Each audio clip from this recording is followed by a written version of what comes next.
중학교 미술 시험 시간입니다. 시험 문제 중에 한 문제가 생각하는 사람, 조각을 한 사람이 누구냐는 문제였습니다. 한 모범생이 로댕하고 쉽게 적었습니다. 그 옆에 공부 못하는 녀석이 있었어요. 그래서 큰명을 할까 생각을 하고 보니까 오뎅이라고 적혀 있어요. 그래서 너무 쉽네 하고 오뎅하고 적었어요. 옆자리 녀석이 또 공부를 못하는 녀석이 있어서 힐끗 보니까 오뎅 적혀 있어서 너무 쉬웠어요.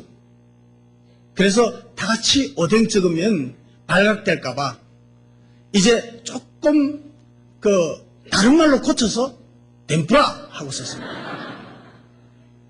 그 옆에 또 공부 못하는 녀석이 있어서 살펴보니까 덴뿌라 너무 쉽거든요. 걔도 좀 고쳐가지고 쓴다고 어묵이라고 썼다. 누가 만들어낸 이야기지만은 무엇인가 우리에게 던져주는 의미가 있습니다. 이 시대는요, 우리가 보고 배울 만한 제대로 된 모델이 없는 세대입니다. 과연 나는 누구처럼 살 것인가 고민하는 사람들이 많이 있지만은 정작 모델을 찾아보려고 하면 그 모델을 찾기가 그리 쉽지를 않습니다. 스스로 잘났다고 하는 사람은 참 많습니다. 그래 바로 저 사람이야 하고 힘을 실어줄 사람이 없습니다. 진정한 지도자가 없는 시대에 살고 있습니다. 이런 때에 우리는 어떻게 해야 될까요? 지도자만 찾을 게 아니고 바로 여러분들이 믿음의 지도자가 되시기를 주님의 이름으로 축복합니다. 저와 여러분이 우리의 자녀들과 이 세상 사람들이 모델로 삼고 싶어 하는 사람이 되도록 살자는 얘기죠. 오늘 본문에 보면 모델이 되는 사람이 있습니다. 위기 상황 속에서도 진정한 가치를 드러내는 사람입니다. 바로 사도 바울이죠. 사도 바울은 믿음의 지도자였습니다. 이 시대에는 사도 바울과 같은 믿음의 지도자가 필요한 것입니다. 그렇기 때문에 이 믿음의 지도자가 바로 저와 여러분이 되어야 될 줄로 저는 믿습니다. 지중 해상에 바울과 그를 호송하는 군인들과 상인들 276명이 타고 있는 배가 태풍을 만났습니다. 14일째 표류를 하고 있습니다. 그리고 14일째 되는 날 멜리데 섬이라고 하는 그 해안까지 휩쓸려 갔습니다. 풍랑이 너무 극심해서 살아날 가망이 전혀 없습니다. 절박한 상황이었습니다. 대자연과 인간의 싸움이 전개된 것이죠. 너무 처절했습니다. 인간의 무기인 화물과 기구들을 다 빼앗아버렸습니다. 바닷속에 던지고 말았죠. 빼앗겠죠. 이제는 더 이상 싸울 기력도 없습니다. 이같이 처절한 생지옥 같은 고난 중에서 지와 명예, 권력, 부귀영화 이거 아무것도 아닙니다. 아무것도 아닙니다. 아무 효험도 없습니다. 다만 현재 목숨이 남아있다는 것이 중요했습니다. 여기에서 침몰되지 아니하고 익사하지 아니하고 구사일생 살아남는 것이 그들의 소원입니다. 선원들은요, 육지에 가까워 왔음을 직감적으로 알게 되었습니다. 닻을 내리면서 배가 움직이지 못하도록 모두들 노력하고 있는 사이에 몇몇 선원들이 구명선을 내려서 자신들만 도망가려고 했습니다. 여러분, 배를 안전하게 운행해야 되고 배에 탄 사람들의 생명을 보호해야 될 사람들이 선원들입니다. 그런데 자기들만 살자고 도망가 버립니다. 도망가려고 합니다. 얼마나 무책임한 사람들입니까? 여러분, 이것이 세상 사람들입니다. 세상 정치인들요, 당선만 시켜주면 제가 여러분들을 위해서, 국민을 위해서 그렇게 합니까? 다 절하고 악수하고 찾아다니고 당선만 되면 뚝 끝이요, 끝. 이게 세상 사람들입니다. 죄수들이 도망갈 것을 두려워했던 군사들은 죄수들을 모두 다 죽이려고 했습니다. 백부장이 바울을 구하려고 죽이지 못하게 했습니다. 그래서 백부장은 헤엄칠 수 있는 사람은 헤엄쳐서 이제 무트로 가게 하고, 그렇지 못한 사람은 널조각이나 배에 있는 물건들을 의지해서 육지로 올라갈 수 있도록 했습니다. 바울이 예언한 대로 한 사람도 상함이 없이 모두 무사히 멜리데섬에 상륙하게 되었습니다. 자, 여러분, 이때부터 사도 바울은 실제적인 지도자로 부상을 합니다. 백부장도 있고 선장도 있고 선주도 있지만 바울이 믿음의 지도자가 되어버린 것입니다. 자신들만 살려고 도망치는 선원들을 백부장과 군사들로 하여금 도망치지 못하도록 했습니다. 그 명령에 딱 순종하죠. 여러분, 어려울 때 하나님의 사람이 힘을 발휘할 수 있다는 사실을 볼 수 있습니다. 물론 바울이 모든 사람을 지휘할 수 있는 진짜 권한을 이임받은 지도자는 아닙니다. 그러나 이제 바울은 지도자를 움직일 수 있는 사람이 되었습니다. 위기의 상황을 헤쳐나갈 수 없는 백부장에게 위기의 상황을 극복할 수 있도록 힘과 지혜가 되어준 것입니다. 오늘 우리가 살고 있는 이 세상은요, 큰 풍랑을 만난 배와 같습니다. 정치나 사회나 경제나 전반에 걸쳐서 도무지 앞날을 예측할 수가 없는 상황이 암담할 뿐입니다. 실제로 우리 주위에 사업이 잘 안 되고 부도가 속출하는 것을 볼 수가 있습니다. 나라의 정치가 앞으로 어떻게 될지 알 수가 없어요. 따라서 낙심하고 절망하는 사람들이 많아졌습니다. 그리고 그 중에서도 너무 속이 상하고 성질이 나고 화가 나서 사나워지고 포악해지는 사람도 있습니다. 그러나 한편으로는 겸손히 하나님을 바라보고 하나님께 나오는 사람들도 있습니다. 큰 풍랑 중에, 어려움 중에 하나님을 찾고 믿음으로 구원받은 사람들이 많습니다. 사실 예수님을 잘 모르는 사람이 큰 풍랑과 어려움을 통해서 강건적으로 예수 믿게 되고 구원받게 된 것은 정말 큰 축복이 아닐 수가 없습니다. 뿐만 아니고 큰 풍랑이 그것을 통해서 회개하게 되고 기도하다가 큰 은혜 받게 되고 바른 신앙생활을 할 수 있게 되면 그것이 또 축복이 아닐 수가 없죠. 그러므로 큰 풍랑일수록 더욱더 하나님을 바라보고 예수님을 더욱더 잘 믿어야 될 줄로 믿습니다. 그럴 때 반드시 풍랑이 축복으로 바뀌게 되는 것입니다. 생사화복을 주관하시는 분이 하나님이시기 때문에 그렇습니다. 오늘날 우리 사회나 회사나 개인들이 이 같은 위기 상황을 당하게 되는 경우가 너무 많습니다. 이럴 때 그 삶의 현장에서 현실적인 지도자가 나서야 되는데 이때에 바로 사도 바울과 같은 믿음의 사람이 지도자가 되어야 된다는 것입니다. 우리의 삶 가운데서 오늘 믿음의 지도자가 바로 저와 여러분들이 되어야 된다고 하는 사실입니다. 그러면 믿음의 지도자는 어떤 사람인가? 믿음의 지도자는요, 구원의 희망을 주는 사람이에요. 구원의 희망을 주는 사람이 믿음의 지도자가 될 수 있습니다. 옆 사람과 이야기합시다. 희망을 주는 사람이 되십시다. 한 번 더 구원의 희망을 줍시다. 자, 여러분 보세요. 바울은요, 구원의 희망의 메신저였습니다. 폭풍을 만났습니다. 살 가망이 없다고 포기 상태에 있습니다. 이때의 22절에 보면 이제는 안심해라. 너희의 생명에는 아무 손상이 없겠고 오직 배뿐이라. 이제는 오늘 본문에는 육지로 개어 올라왔습니다.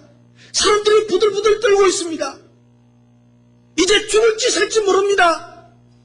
그때에 그 사람들을 안심시켜줍니다. 음식을 먹으라고 권해도 먹을 기력도 없는 그들, 먹을 생각도 않는 그들입니다. 그래서 34절에 또 외칩니다. 너희 중에 머리털어 하나라도 잃을 자가 없느니라. 분명하게 단언합니다.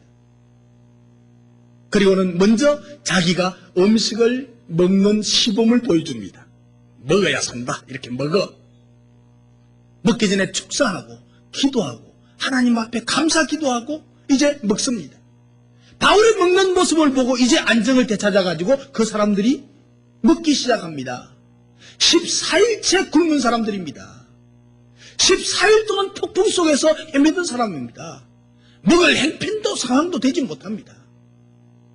그런 사람들에게 살고 싶으면 먹어야 된다. 이제 걱정 마라. 너희들은 산다. 머리카락 하나도 상하지 않는다. 그들에게 평안을 찾게 해주었습니다. 여러분, 힘들어하는 사람을 다그치는 것이 아니고 위로하고 안심시켜서 힘을 얻도록 하는 일이 먼저입니다. 바울은 이것을 잘해서 지도자가 된 것이에요. 때로는 우리가 이런 것에 잊을 때가 참 많아요. 힘들어하는 사람, 낙심에 있는 사람을 위로해 주기는커녕 오히려 불지피는 경우가 있어요. 식구들에게도 그래요. 사랑하는 성도 여러분, 할 수만 있으면 바울과 같이 이웃에게 참된 평안을 갖게 해주는 희망의 메신저가 되는 여러분 되시기를 주님의 이름으로 축원합니다. 구원의 희망을 심어주는 사람이 진정한 지도자로 부상하게 되는 것입니다. 구원의 희망을 심어줄 때 그 사람들은 새로운 힘을 입고 일어설 수가 있는 것입니다. 그러려면 어떤 상황에서도 우리는 희망의 메신저가 돼야 되고, 그러면 어떤 일 가운데서도 두려워하지 아니해야 된다. 하나님 한 분 외에는 큰 무엇도 두려워하지 않는 사람이 지도자가 될 수 있습니다. 두려움에 사로잡히면 아무것도 할 수 없거든요. 모든 사람이 두려움에서 이제 살아날 가망이 없다고 생을 포기하는 순간에도 걱정 말아라. 살 수 있다. 하나님께서는 바울에게 나타나서 말씀합니다. 24절에 보면 바울아 두려워 말아라. 네가 가이사 앞에 로마의 가이사 앞에 서야 되겠고 또 하나님께서 너와 함께 행선하는 자를 다 네게 붙여주었습니다. 배에 탄 270여 명의 사람들을 바울에게 붙여주셨대요. 하나님이. 주님의 음성을 듣고 바울은 하나님이 함께 하신다는 확신이 생겼습니다. 그래서 바울은 희망의 메신저가 된 것입니다. 여러분, 바울에게 말씀해 주신 이 말씀은 오늘 현재에 사는 우리들에게 말씀해 주신 하나님의 말씀임을 믿으시기 바랍니다. 하나님이 바울 시대에 그때는 바울을 하나님께서는 세우셔서 쓰시기로 작정하시고 쓰십니다. 오늘 2006년 현 시대에는 저와 여러분들을 세워서 쓰시는 줄 믿습니다. 이사야 41장 10절로 13절에 보면 두려워 말라, 놀라지 말라, 나는 네 하나님이 됨이니라. 내가 너를 굳세게 하리라, 참으로 너를 도와주리라, 참으로 나의 의로운 오른손으로 너를 붙들어 주겠다. 두려워 말라, 내가 너를 도우리라. 하나님의 메시지입니다. 바울에게 주신 메시지입니다. 이사야에게 주신 메시지입니다. 오늘 저와 여러분들에게 주신 메시지인 줄로 믿으시기 바랍니다. 주님의 음성으로 들으셔야 돼요. 우리에게 주시는 하나님의 음성이라는 말이에요. 가이드 포스트에 나온 이야기입니다. 블루무라고 하는 사람의 간증인데요. 이 사람은 1년에 한 번씩 정기 건강검진을 받는 사람입니다. 그리고 아주 운동도 정기적으로 하고 그리고 아주 건강하게 사는 사람입니다. 그런데 한 번은 이제 정기검사를 하는 중에 의사가 말합니다. 아, 이거 좀 이상한데요? 전립선 암 같은데 다시 한번 정밀검사를 합시다. 그리고 정밀검사를 하기 시작했습니다. 그리고 이제 집에 와서 가만히 생각해 보니까 사실 아버지가 전립선 암으로 돌아가셨어요. 그리고 삼촌도 다른 암으로 돌아가셨어요.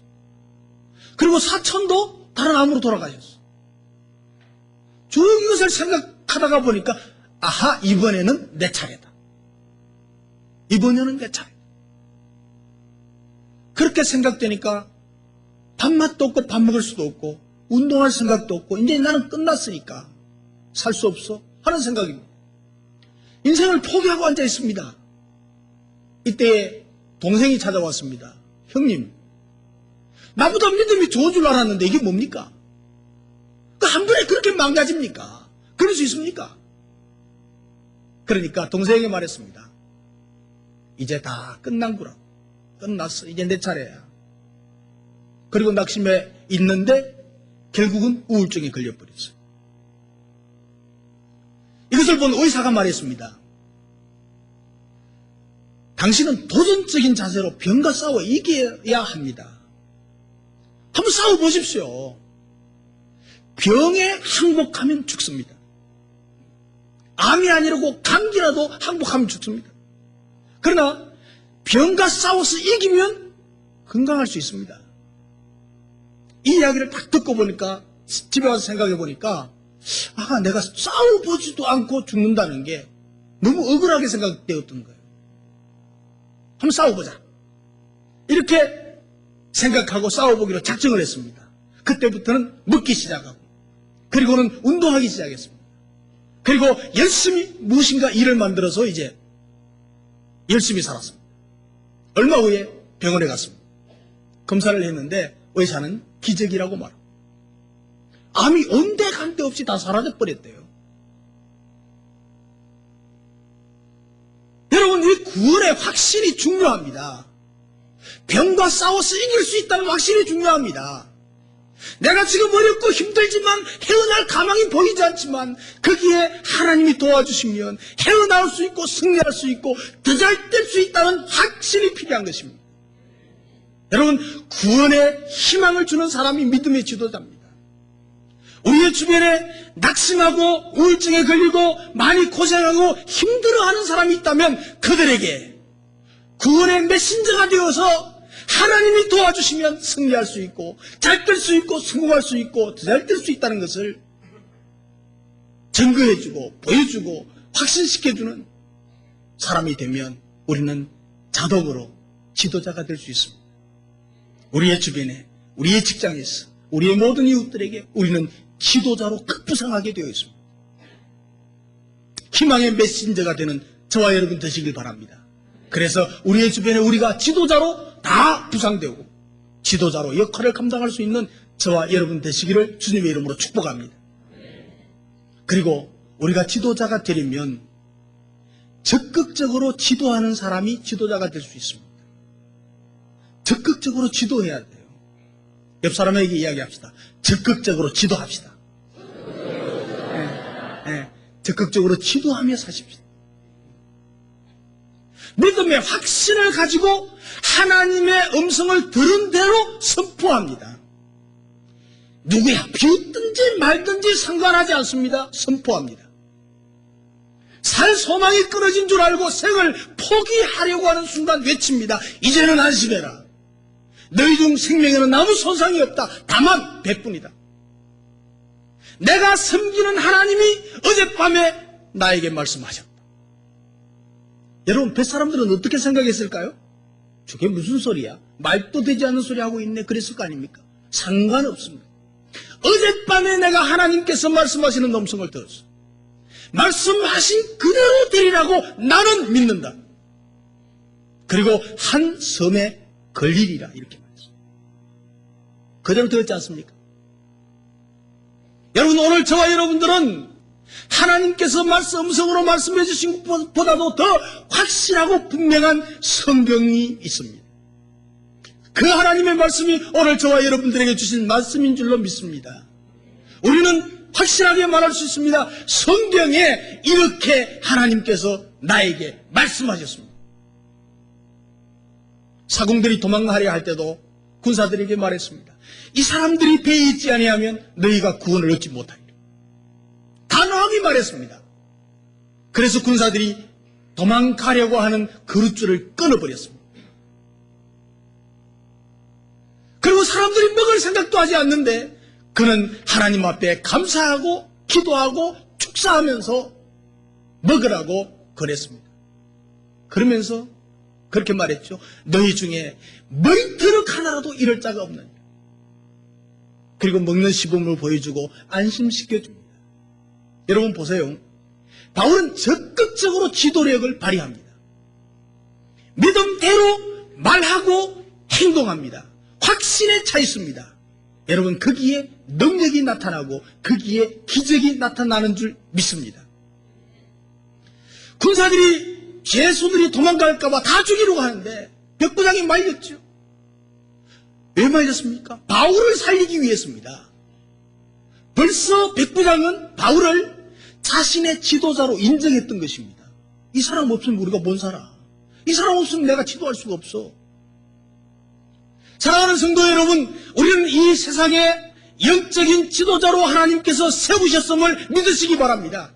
우리를 예수 믿게 한 목적이 바로 그것입니다. 우리를 통해서 구원받는 사람이 많아지게 하는 것이 하나님의 구원의 목적입니다. 그래서 담대하게 외치고 지도력을 행사할 수 있기를 주님의 이름으로 축원합니다. 우리의 주변에는 풍랑을 만난 자가 너무 많이 있습니다. 어려움을 당하고 지도해 줄 사람을 찾고 있습니다. 갈구하고 있습니다. 그들을 찾아서 희망을 주고 진리의 길을 인도해 줘야 합니다. 확신을 가지고 예수께로 안내해야 됩니다. 예수 믿으면 해결됩니다. 예수 믿으면 고침받습니다. 예수 믿으면 새로운 세계를 살 수가 있습니다. 예수 믿으면 팔자고 칩니다. 당신의 문제는 문제도 아니에요. 그것 가지고 그래요. 확신하고 선포하십시오. 스스로 영적인 지도자가 되십시오. 그러면 주님이 책임져 주실 줄로 믿으시기 바랍니다. 여러분, 예수 백 믿고 하나님 백 믿고 외치는데 하나님이 하시는 거 아니에요. 여러분은 자꾸 내가 해야 된다고 생각하니까 못하는 거죠. 주눅들죠. 내가 하는 거 아니잖아요. 주님이 하실 수 있도록 우리가 깔판만 깔아놓으면 돼요. 주님이 다 하세요. 그래서 적극적으로 지도하는 영적인 지도자가 되시기를 주님의 이름으로 축복합니다. 바울은 죄수의 신분으로 로마로 가지만은 패배자의 모습이 아니고 당당했습니다. 이것이 바로 그리스도인들의 모습입니다. 풍랑을 만나서 위기에 처한 사람들을 안심시키고 희망을 주고 하나님의 구원을 보게 하는 승리자로, 지도자로 역할을 감당하게 되는 것입니다. 캔자스라고 하는 미국의 도시에 한 시골 청년이 올라왔습니다. 이 청년은 그림을 잘 그리는 사람이었습니다. 자기가 그린 그림을 가지고 출판사로 찾아가고 신문사로 찾아다니면서 자기가 그린 그 만화를 좀 실어달라고 부탁을 했습니다. 단 한 군데도 상대해주지 않았습니다. 쳐다보지도 않았습니다. 자세히 봐주지도 않았습니다. 실어주기는 그냥. 힘이 쭉 빠졌습니다. 주일이 되어서 아무 생각 없이 길거리에 나갔는데 가장 잘 보이는 교회로 찾아 들어갔습니다. 예배를 드렸습니다. 근데 예배에는 조금도 머리에 들어오지 않습니다. 찬송이 머리에 들어오겠습니까? 설교가 머리에 들어오겠습니까? 오고 갈 데도 없는데 그는 처음부터 끝까지 계속 흐느껴 울기만 시작했습니다. 하염없이 눈물만 흘렸습니다. 그 목사님이 다 설교할 때 보죠. 예배가 끝난 후에 담임 목사님을 만났습니다. 이 청년을 보고 전후 사정을 다 들은 후에 그래, 오갈 데가 없으면 우리 교회 창고에서라도 잘 수 있으면 자라. 그리고 일을 구할 때까지 묵으면서 뭐 가끔씩 필요하면 교회 일도 좀 해주라. 그러면서 목사님이 이렇게 말했습니다. 결코 용기를 잃지 마라. 하나님이 자녀를 사랑하고 계신다는 것을 잊지 말게. 그리고 격려를 했습니다. 이 청년은 교회 창고에서 자기 시작했습니다. 그런데 쥐들이 많이 다녔어요. 상관하지 않고 자기가 먹는 음식을 쥐에게 나누어 줬습니다. 그러다 점차 쥐들이 가까워지게 되었어요. 도망가지 않고 두려워하면서도 먹을 거 와서 받아먹고 친해지게 되었어요. 그는 쥐들의 습성을 아주 자세하게 그것도 가까이서 관찰했습니다. 그런데 기발한 아이디어가 떠올랐습니다. 쥐들의 그 모습을 그림으로 그리고 애니메이션으로 형상화했습니다. 그리고 그것이 발표가 되고 출판이 되고 신문에 나고 그래서 그것이 바로 세계를 사로잡은 우리와 친근하고 얄밉고 귀여운 미키마우스, 쥐를 형상화한 거, 탄생했어요. 한때 먹을 것도 없고 잘 곳도 없고 교회 창고에서 쥐들과 생활했던 이 청년이 바로 쥐 때문에 세계적으로 유명한 월트 디즈니입니다. 여러분 중에 큰 풍랑을 만난 분이 계십니까? 풍랑만 보지 마시고 말씀 한마디로 바다의 풍랑을 잔잔케 하시는 주님을 바라보시기를 바랍니다. 누구든지 주님만 바라보면 살 길이 열립니다. 누구든지 주님이 함께 하시면 소망이 생깁니다. 성공할 수 있습니다. 우리 앞에 아무리 큰 풍랑이 몰려온다고 할지라도 그 풍랑을 두려워하지 마시기 바랍니다. 오직 주님만 바라보고 주님만 의지하고 주님을 가까이 하시기를 바랍니다. 풍랑이 거셀수록 하나님을 찾으십시오. 하나님께 가까이 나아가십시오. 그러면 풍랑이 오히려 큰 축복을 가져다 줄 것을 믿으시기 바랍니다. 풍랑 속에서도 하나님의 음성을 들을 수 있기를 바랍니다. 자신의 승리자가 될 뿐만 아니고 어려움에 처한 사람들을 구하는 영적인 지도자가 되시기를 주님의 이름으로 축복합니다. 오늘 우리는 믿음의 지도자가 되어야 합니다. 믿음의 지도자가 될 수 있습니다. 구원의 희망을 심어주면 됩니다. 적극적으로 믿음의 확신을 가지고 지도하십시오. 그러면 저와 여러분들은 우리의 모든 주변의 믿음의 지도자로 우뚝 서게 될 줄로 믿습니다. 기도하겠습니다.